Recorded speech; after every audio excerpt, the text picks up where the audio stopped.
Assalamualaikum warahmatullahi wabarakatuh. Perkenalkan, nama saya Delti Indasari, NIM 18111130045,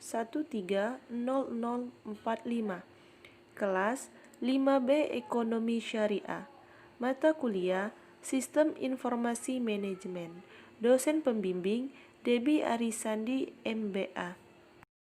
Materi yang pertama yaitu sumber data intelijen bisnis. Sumber data intelijen bisnis dapat dibagi menjadi dua sumber. Yang pertama yaitu sumber internal, di mana database transaksional merupakan data utama dalam Bank Indonesia yang digunakan dalam operasional bisnis sehari-hari. Perusahaan menggunakan data warehouse untuk mengambil sebagian atau seluruh data dari banyak database. 2. Eksternal.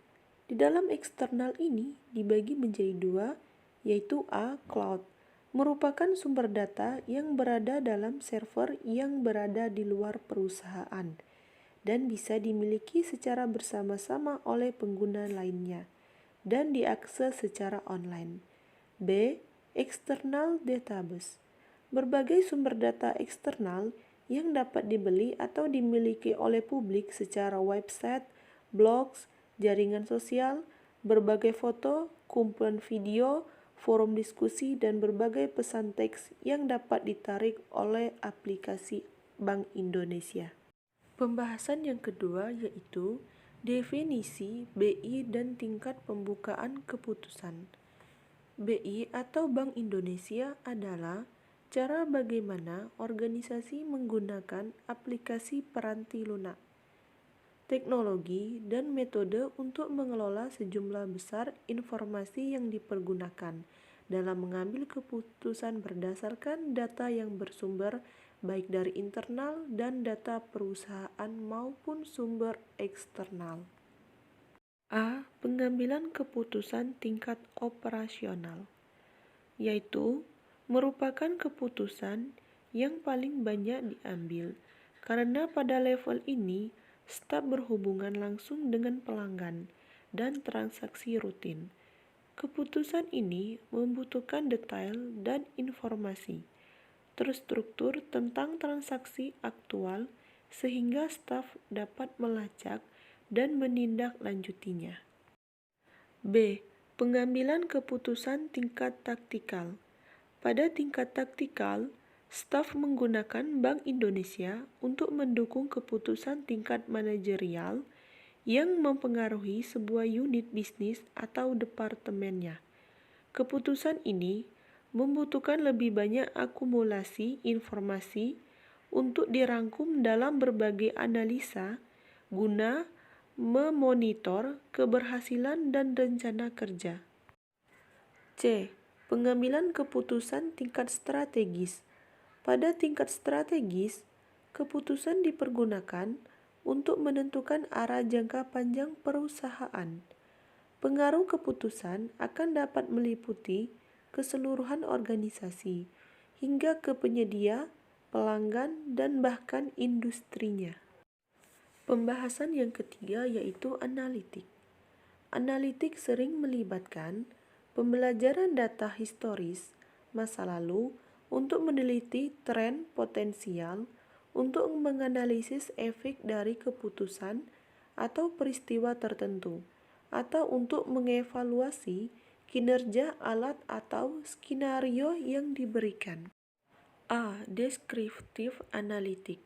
Pada tahapan deskriptif, kumpulan data dapat memberitahu tentang apa yang sedang terjadi dengan bisnis. Data pada tahap ini bersifat komprehensif, akurat, dan langsung. Data ini sangat efektif dirupakan dalam bentuk visualisasi. B. Diagnostik analitik. Tahap selanjutnya adalah diagnostik. Kumpulan data dapat memberitahu mengapa hal tersebut terjadi. Dalam tahap ini, terdapat kemampuan untuk mendetailkan, drill down, isu hingga ke akar penyebabnya. Selain itu, berbagai informasi yang membingungkan dapat diisolasi untuk menyederhanakan permasalahan. C. Predictive Analytic. Tahap ketiga adalah prediktif. Kumpulan data harus dapat digunakan untuk memperkirakan apa yang akan terjadi. Data historis ditingkatkan penggunanya untuk mengetahui jalur terbaik ke depannya. Pembahasan yang keempat yaitu Artificial Intelligence. Istilah sistem cerdas menggambarkan berbagai aplikasi komersial kecerdasan buatan. Kecerdasan buatan adalah subbidang ilmu komputer yang mempelajari proses pemikiran manusia dan menciptakan kembali efek proses tersebut melalui mesin seperti komputer dan robot. Tujuan akhir AL adalah membangun mesin yang meniru kecerdasan manusia. Tes yang banyak digunakan untuk menentukan apakah sebuah komputer memperlihatkan perilaku cerdas dirancang oleh Alan Turing, perintis AL dari Inggris. Contoh penerapan kecerdasan buatan dalam e-komersi. Yang pertama, pencairan cerdas dan fitur relevansi. Yang kedua, personalisasi sebagai layanan. Yang ketiga, rekomendasi produk dan prediksi pembelian. Yang keempat, deteksi dan pencegahan penipuan untuk transaksi online. Yang kelima, kecerdasan dan buatan dalam pemasaran. Contoh AL dalam pemasaran meliputi yang pertama, rekomendasi dan kurasi konten. Yang kedua, personalisasi feed berita. Yang ketiga, pengenalan pola dan gambar. Pembahasan yang kelima yaitu contoh kasus e-komersi, mode pembayaran dengan online payment maupun offline payment. Contohnya yaitu ketika Uber diluncurkan di Indonesia pada tahun 2014, sebagian besar dari 260 juta penduduk Indonesia tidak dapat menggunakannya karena kepemilikan kartu kredit tidak umum di Indonesia. Sedangkan pembayaran dengan kartu kredit adalah satu-satunya pilihan yang terdapat pada aplikasi Uber. Jika user sudah menambahkan nomor kartu kredit, maka user tidak akan pernah khawatir lagi tentang pembayaran. Status pembayaran. Dalam retail offline tradisional, ada banyak pilihan selain membayar tunai. Toko-toko di mall, restoran, atau hotel memiliki terminal kartu. Tetapi, ketika berada di luar toko retail yang sudah ada, opsi tersebut sudah tidak ada lagi.